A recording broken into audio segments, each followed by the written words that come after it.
And how's bedtime going for you and your kids this week? Yep, after a couple weeks off, I bet you're on the struggle bus. Yeah, we're right there riding with you, but we'll have some extra tips to set you up for success and sleep success. Apparently, I'm not getting enough.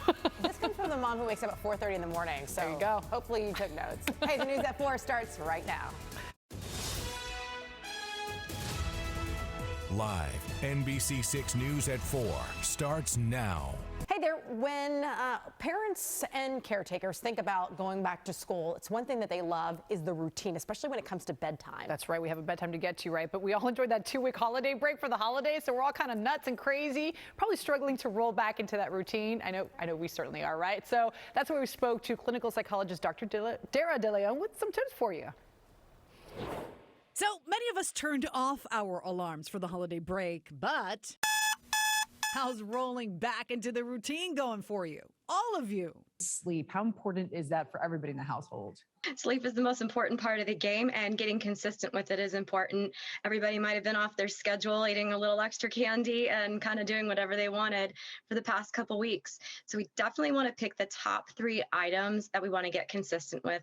Sleep would be it for one. Small steps with our kids, like rolling back their bedtime this week each night by 5, 10, or 30 minutes. Also, having a way to wake up for fun in the morning is a great idea because they might be grouchy.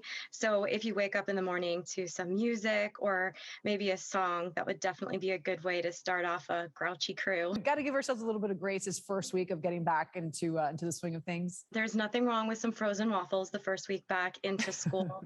It can also be helpful to plan it out the night before. You know, a great parent tip, right, that we all strive for is to have the kids' breakfasts ready and their lunches ready the night before so that if there's any monstrosities or craziness in the morning, you're still prepared. Dr. Dara also says, lead by examples, parents. It's important that we do the same exact things as we're asking our kids to do. Like? I'm a stickler, and I recommend to everybody about making a bed. I know that feels redundant, and some people feel like, well, I'm just going to sleep in it anyway. But I love to explain to my kids and to other parents about how, well, if you're making the bed, it automatically gets you prepared. And I explain to them what integrity means and how you do one thing starting off in your morning will continue to play out. Are you ready for this? Dr. Dara also says, let your kids make the bed, but let them decide what they think a neat bed looks like. So don't be a stickler. Let them do it, especially depending on the age, right? Toddlers and teens, it looks a little different for them. But as long as they do the task, sets them up for success the rest of the day. Okay, I have a few years for that, but yes. All right, great advice.